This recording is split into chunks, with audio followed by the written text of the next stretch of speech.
Welcome, ladies and gentlemen, boys and girls, to yet another Relationship 101 video.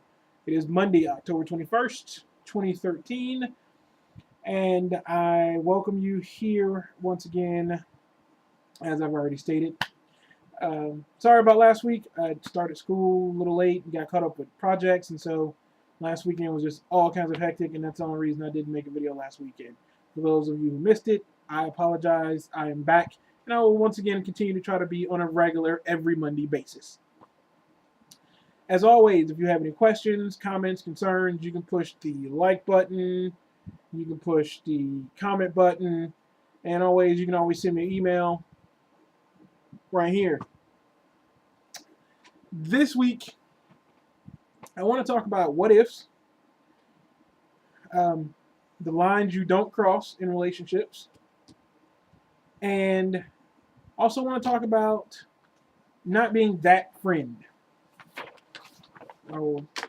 Maybe some of you know what I mean, maybe you don't, but I will cover it nonetheless. What ifs? What ifs will kill you in a relationship.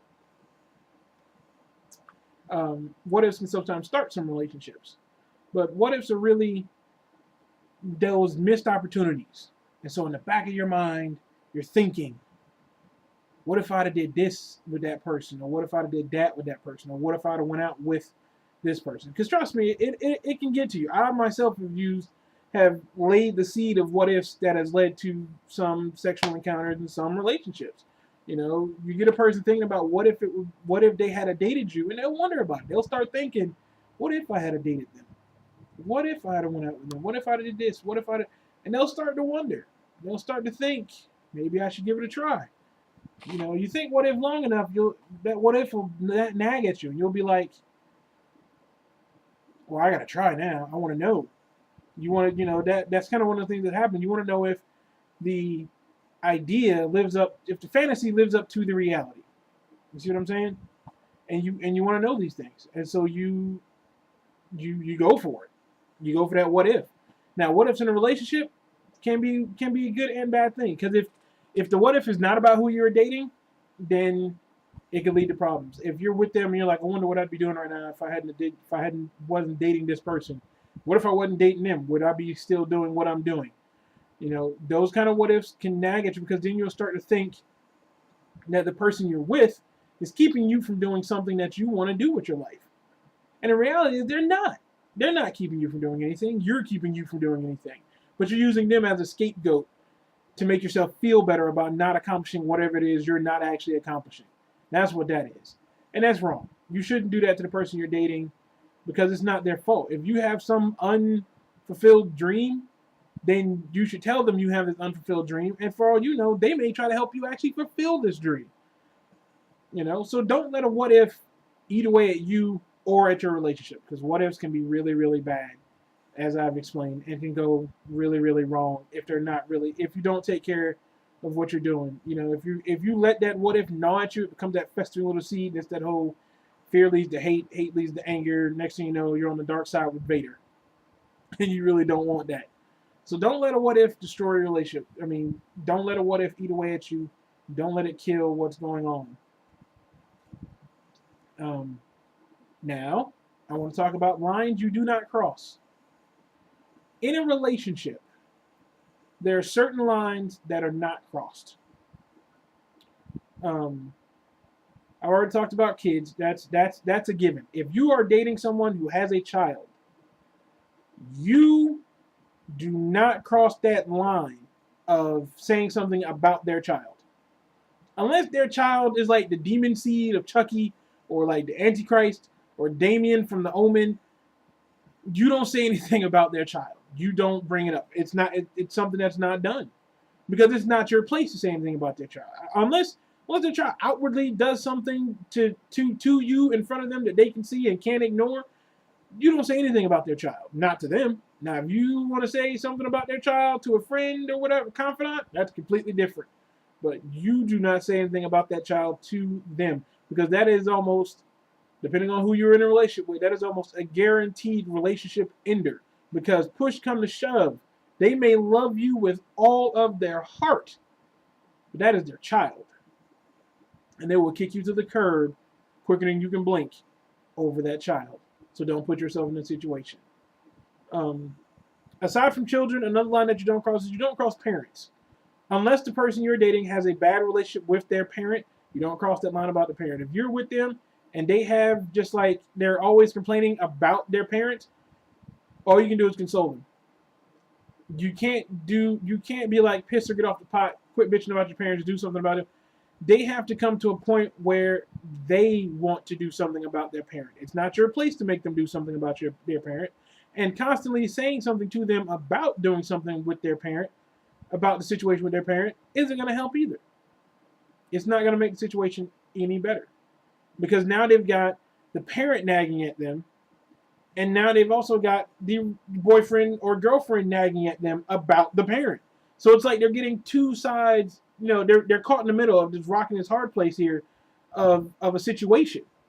When in reality, your job in the relationship as the boyfriend or the girlfriend is to listen to them. Give them somebody to vent to. Because the worst thing in the world you want to do is not be the person your girlfriend or boyfriend talks to about the problems they're having. Because if they spend more time talking to someone else about those problems, they're eventually going to wonder, why am I with you if you aren't there for me?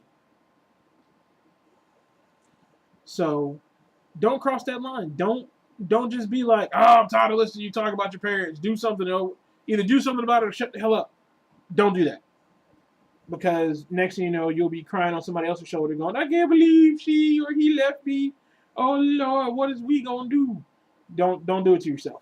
Because that's not a good look. That is not what the people want. And you really ain't about that life. Trust me. You ain't about the single life. If you're in a relationship, you've forgotten what it's like to be single already. If you've been in a relationship for like 2 months, you have forgotten the single life. You don't know what it's like not to have somebody calling you all the time. You don't remember what it's like to be alone.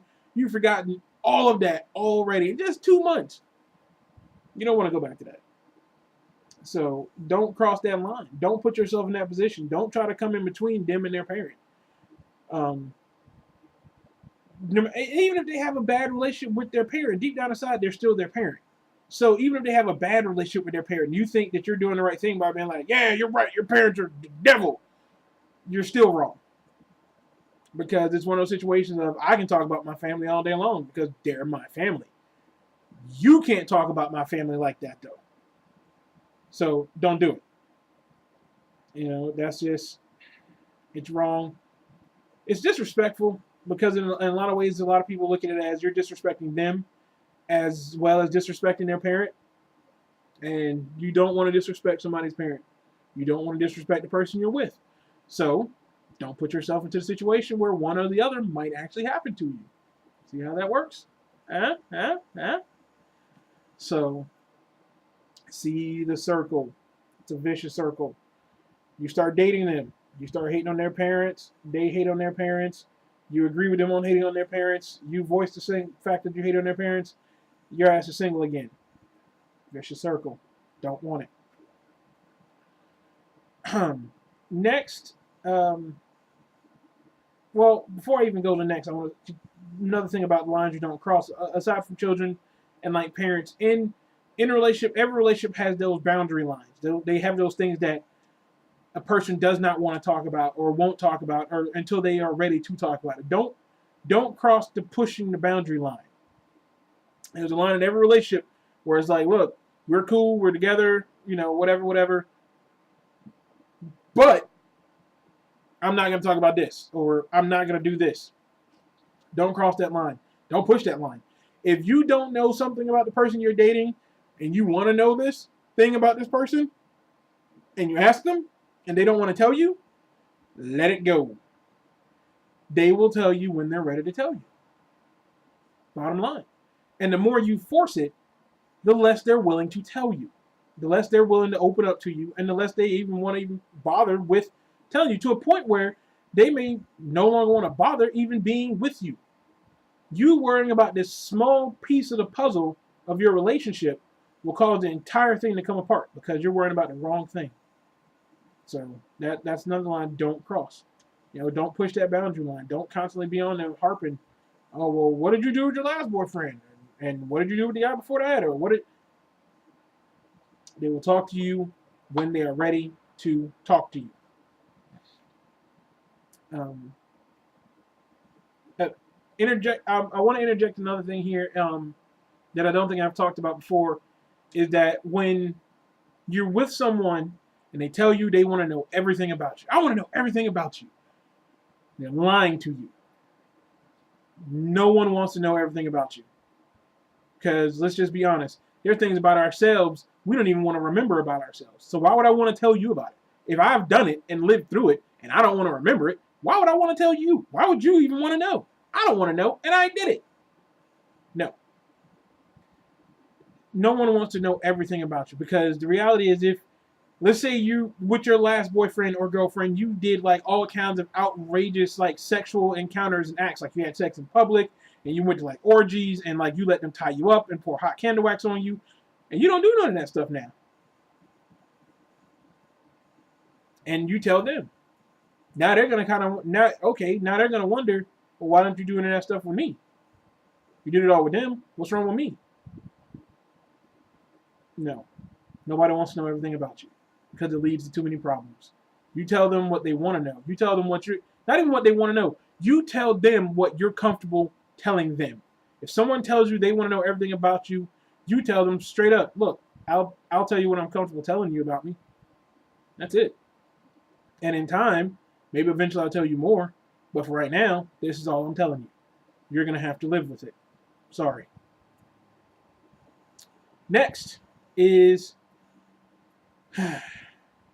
don't be that friend. Don't be that friend. Everybody's got that friend. Everybody's got a friend who, when shit goes wrong, they're right in their ear. Oh, well, you ain't need them no way. Your life is better off without them. Why don't they treat you like this? Why don't they treat you like that? Or why don't they don't do this? Or why don't they do that? If you're in a relationship and you've got a friend like that, you need to cut that friend loose, because misery loves company. They're probably a single friend, and you don't hang out with them no more, and so they figure if they get you single again, you guys will go back to hanging out or whatever the case may be. You don't need that friend in your life, because that friend is really going to just drag you down and potentially ruin your relationship, because you're constantly listening to them, when really, if they knew what the fuck they was doing, they wouldn't be single now, would they? I try my best not to be that friend. I try not to, when someone is in a relationship and they potentially could have doubts about the person they're with or a situation that they're in, I try my best not to be that friend.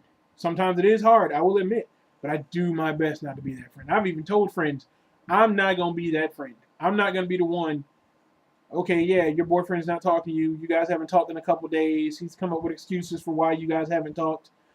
And the logical thing is to play on that fear, to ask, just come out and straight out ask, do you think he's cheating on you? Do you think she's cheating on you?